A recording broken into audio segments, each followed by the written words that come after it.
बिस्मिल्लाहिर्रहमानिर्रहीम बिस्मिल्लाहिल अलीम अस्सलाम वालेकुम रहमतुल्लाहि व बरकातहू। Dear watcher, dear subscriber, hope you will be fine and in the high state of iman and health. Today we're going to talk about the Urdu summary of A Tale of Two Cities by Charles Dickens, and we will discuss also in another vlog and in another lecture the major and minor characters of A Tale of Two Cities. So today we're going to talk about the whole story in Urdu, or summarize it in Urdu. So let's have a summary of A Tale of Two Cities in Urdu. So let's get started. A Tale of Two Cities by Charles Dickens, summary in Urdu. Let's get started. इस novel की कहानी का आगाज़ नवंबर 1775 की एक सर्द रात से होता है, जब mister George Lorry London Tellson sons bank के एक सीनियर अहदेदार फ्रांस जाने की गर्ज से डोवर का सफ़र इख्तियार करते हैं, और डोवर पहुंचने पर इन्हें ल्यूसी मैनेट मिलती है। दोनों की मंजिल पेरिस है। पेरिस पहुंचने के बाद दोनों पेरिस के मज़ाफ़ात सेंट एंटनी और सेंट एंटाइन के करीब एक मैं खाना जाते हैं जो मिस्टर एंड मिसेस डिफार्ज की मलकियत है। ये दोनों लंदन से ताल्लुक़ रखने वाले एक बूढ़े शख्स डॉक्टर अलेक्जेंडर मैनेट से मिलने आए हैं, जो 18 साल की तवील कैद के बाद हाल ही में बेस्टाइल से रिहा हो रहा है। दर हकीकत डॉक्टर मैनेट एक फ्रांसीसी बाशिंदा है जो 18 साल पहले अपनी बीवी और 2 साल की एक बेटी छोड़कर अचानक मंजर-ए-आम से गायब हो गया था। उसकी बीवी अपनी छोटी सी बेटी को साथ लेकर आबाई वतन इंग्लैंड वापस चली जाती है। बाद अज़ां अपनी बेटी ल्यूसी को टेल्सन बैंक की ज़िम्मेदारी पर छोड़कर मर जाती है।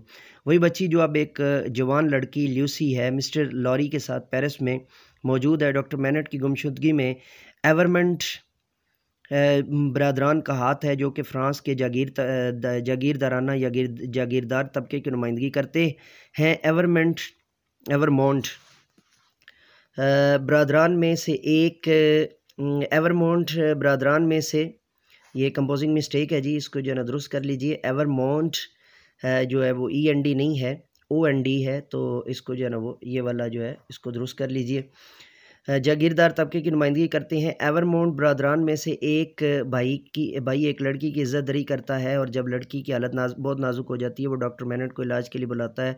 उस बदनसीब लड़की का भाई अपनी बहन की इज़्ज़त को एवरमोंट जैसे लोगों से बचाने की कोशिश में खुद भी ज़ख्मी हो जाता है और एक हफ्ते बाद मर जाता है, और बाद में बेचारी लड़की भी चल बसती है। डॉक्टर मैनेट पेरिस पहुँचने पर पूरा वाक़या हुकूमती अहकाम के गोशगुजार कर देता है, लेकिन एवरमोंट को गिरफ्तार करने के बजाय डॉक्टर मैनेट को अगवा कर लिया जाता है और उसको बगैर मुकदमा चलाए 18 साल की तवील कैद के लिए बेस्टाइल के कैद खाने में मुंतकिल कर दिया जाता है। अपनी कैद के 10वें साल में डॉक्टर मैनेट एक तहरीर में वो हर बात और वाक़या कलमबंद करता है जो उसके साथ माजी में पेश आ चुका है, इस उम्मीद के साथ कि किसी दिन उस तहरीर के ज़रिए कोई भी शख्स हक़ाइक़ से आगाह हो सकता है और वो उसे उसी जगह छुपा देता है जहाँ वो कैद के दिन काट रहा होता है। जेल में किस्मत डॉक्टर मैनेट पर एक और कारी वार करती है जब अपना ज़हनी तवाज़ुन खो देता है और इस हकीकत से बेखबर के वो एक डॉक्टर है, वो जूते बनाना शुरू कर देता है, ताकि 18 साल बाद उसकी गैर मुतवक्को रिहाई भी इसकी हालत में कोई बेहतरी नहीं लाती। ल्यूसी और मिस्टर जॉर्ज लॉरी पेरिस के एक मैं खाने पर डॉक्टर मैनेट से मिलते हैं, और तब ये हकीकत आश्कार होती है कि ल्यूसी उसी डॉक्टर मैनेट की बेटी है। बाद अज़ां ल्यूसी और मिस्टर लॉरी डॉक्टर मैनेट को साथ लेकर लंदन की तरफ आज़म सफ़र हो जाते हैं। इस दौरान 5 साल गुजर जाते हैं। 1780 में डॉक्टर मैनेट अपनी बेटी की मोहब्बत और तवज्जो के बाद बाइस सेहतियाब होकर अपनी ज़िंदगी की तरफ लौट चुका है। अब लंदन में रिहाइश पजीर है, जहाँ उसे एक तरफ मिस्टर लॉरी जैसे दोस्त का साथ मिलता है, दूसरी तरफ 2 और लोग उसकी ज़िंदगी में शामिल होते हैं, जिनमें से एक चार्ल्स डार्ने है जो असल में एक फ्रेंचमैन यानी फ्रांसीसी है, और दूसरा सिडनी कार्टन है जो कि इंग्लैंड से ताल्लुक़ रखता है। दोनों चार्ल्स डार्ने ने असल एवरमोंड ब्रदर्स में से एक का बेटा है, लेकिन फ़िलहाल वो बज़ाते खुद उन तमाम मसाइब से बेखबर है जो कि डॉक्टर मैनट को एवरमोंड बरदरान की वजह से माजी में झेलने पड़े। डॉक्टर मैनट भी इसी फैसले पर डार्ने को असल हैसियत से वाकिफ़ नहीं है। मैनट भी इसी मरले पर डार्ने की असल हैसियत से वाकिफ़ नहीं है। डार्ने ने और कार्टन दोनों ल्यूसी की मोहब्बत में गिरफ़्तार होकर उसे शादी की पेशकश करते हैं, लेकिन ल्यूसी डार्ने का इंतखाब करती है। कार्टन ल्यूसी की शादी के बाद भी डॉक्टर मैनट के घर अक्सर आता है। चार्ल्स डार्ने और सिडनी कार्टन के दरमियान बहुत ज़्यादा मुशाबहत पाई जाती है, जो कि आगे चलकर नावल की कहानी में एक अहम किरदार अदा करती है। कुछ साल बीत जाते हैं, 1799 का साल है और फ्रांस अपनी तारीख़ के बदतरीन हालात से दो चार है। सेंट एंटनी के बाशिंदे मिस्टर और मिसेस डिफार्ज की सरबराही में बगावत के लिए उठ खड़े होते हैं और उन तमाम अमलाक पर कब्ज़ा कर लेते हैं जो कि हुकूमत की मलकियत थे। हुकूमत के जबरो इस्तेदाद का जो थे या जब हुकूमत के जबरो इस्तेदाद का मुँह बोलता सबूत थे। 3 साल बाद सियासी हालत में कोई बेहतरी आने के बजाय फ्रांस मज़ीद तबाही की तरफ गामज़न है। फ्रांस के बादशाह और मलका को महल से निकाल कर जेल में डाल दिया जाता है। टेलीसन बैंक मिस्टर लॉरी को अपनी पेरिस ब्रांच के मामलात संभालने के लिए फ्रांस भेजता है। इत्तेफाक से इन्हीं दिनों चार्ल्स एवरमोंट को भी हालात पेरिस जाने पर मजबूर कर देते हैं और चार्ल्स डार्ने लूसी और डॉक्टर मैनट को बताए बगैर अकेला पेरिस रवाना हो जाता है। चार्ल्स डार्ने जो कि फ्रांस के जागीरदार तबके से ताल्लुक़ रखता है, पेरिस पहुंचने पर बागी उसे गिरफ़्तार करके ले फोर्स की जेल में कैद कर देते हैं। जागीरदार तबके से ताल्लुक़ रखना ही उसका ऐसा जुर्म था जो बागियों के नज़दीक नाकाबिले माफ़ी है। डॉक्टर मैनट और लूसी चार्ल्स डार्ने की गिरफ़्तारी के फ़ौरी बाद पेरिस पहुंचते हैं। मिस्टर लॉरी जो कि पहले ही पेरिस में मौजूद था से मिलते हैं। इनकलाबी लोग डॉक्टर मैनट का भरपूर अंदाज में इस्तकबाल करते हैं, जो कि बेस्टाइल की जेल में एक तवील अरसा गुजारने के बाद लोगों के लिए काबिल एहतराम बन जाता है। बागियों की तरफ से फ्रांस में जुल्म जबर का बाज़ार गर्म है और जागीरदार तबके से ताल्लुक़ रखने वाले सैकड़ों लोगों को मौत के घाट उतारा जा रहा है। हत्ता कि फ्रांस के बादशाह और मलका के साथ भी यही सलूक रवा रखा गया। फ्रांस में इस दौर को दहशत पसंदी के दौर से ताबीर किया जाता है। 15 माह की तकलीफ़ दे इंतज़ार के बाद डार्ने की रिहाई डॉक्टर मैनट की इंतहाई कोशिश के बाद अमल में आती है, लेकिन किस्मत की सितम ज़रीफ़ी के डार्ने को दोबारा उसी रात गिरफ़्तार कर लिया जाता है और अब डार्ने को मिस्टर और मिसेस डिफार्ज और एक और शख्स जो कि अभी गुमनाम है की तरफ से मुजरम ठहराया जाता है। डार्ने एक बार फिर अदालत के कटहरे में खड़ा होता है, जहाँ मिसेस डिफार्ज की तरफ से एक तहरीर अदालत को दी जाती है जो कि बेस्टाइल के कैद खाने से मिसेस डिफार्ज को मिलती है। ये ख़त डॉक्टर मैनट का तहरीर करता है, जिसमें एवरमोंट ब्रदर्स के पूरे ख़ानदान को मुजरम करार देते हुए उन्हें सख्त से सख्त सज़ा का हकदार ठहराते हैं। तहरीर अदालत में आवाज़ बुलंद पड़ी जाती है और अब अदालत और बागियों का हजूम जो अदालत में मौजूद था, दोनों की हमदर्दियाँ डार्ने के साथ यकायक ख़त्म हो जाती हैं, जिसका नतीजा डार्ने की सज़ाए मौत के ऐलान के सूरत में निकलता है। डार्ने को कॉन्क्री गैरी की जेल में डाल दिया जाता है गैरी की जेल में डाल दिया जाता है, जहाँ सिर्फ 24 घंटे के बाद उसको फांसी दे दी जाएगी। ल्यूसी और डॉक्टर मैनट के पेरिस जाने के बाद सिडनी कार्टन भी पेरिस आ पहुंचता है, ये जानने के बाद कि चार्ल्स डार्ने को मौत की सज़ा सुनाई गई है। डार्ने की ज़िंदगी बचाने के लिए कार्टन एक मंसूबा तरतीब देता है, क्योंकि डार्ने ल्यूसी का शौहर है जिसके साथ कार्टन हमेशा मोहब्बत करता रहा और ल्यूसी की खातिर कोई ख़ास कारनामा सरअंजाम देना चाहता है। अब अपने मंसूबे को कामयाब बनाने के लिए कार्टन बारसिड नामी एक शख्स का तावन हासिल करता है, जो कि लंदन में एक जासूस के तौर पर काम करता रहा है और अब पेरिस में वही काम बागियों के लिए सरअंजाम दे रहा है।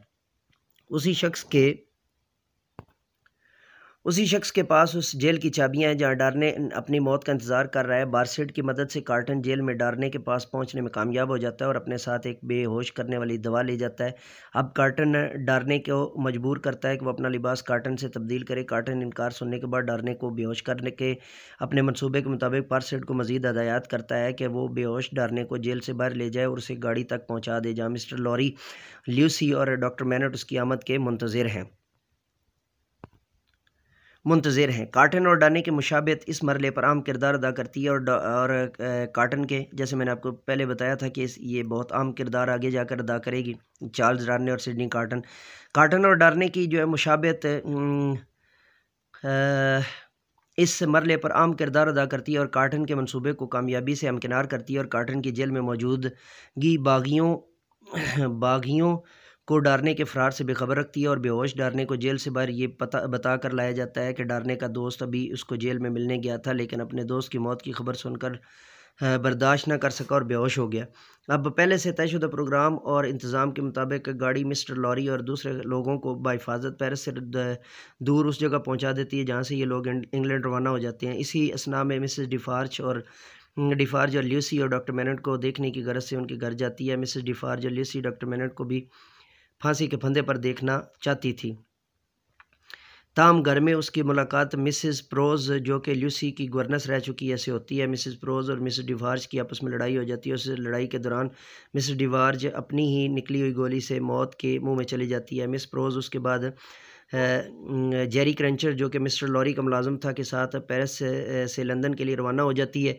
डरने की सज़ाए मौत का दिन आ जाता है और कार्टन, जो कि डारने की जगह ले चुका था, दूसरे तमाम कैदियों के साथ उस जगह ले जाया जाता है जो तमाम कैदियों का मुकद्दर बन चुकी है। उस जगह पर तमाम लोगों में से किसी को भी शक नहीं गुजरता कि ये डारने नहीं बल्कि कोई और है।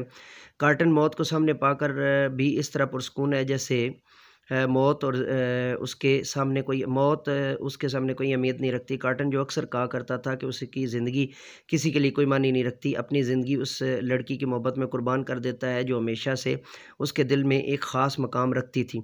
और इस तरह कार्टन अपनी तमाम जवानी की ज़िंदगी मस्ती में गुजारने के बाद अब आखिर में एक अजीम कुर्बानी देकर सुरखरू हो जाता है और यहाँ पर जो है वो हमारा novel a tale of two cities ख़त्म हो जाता है।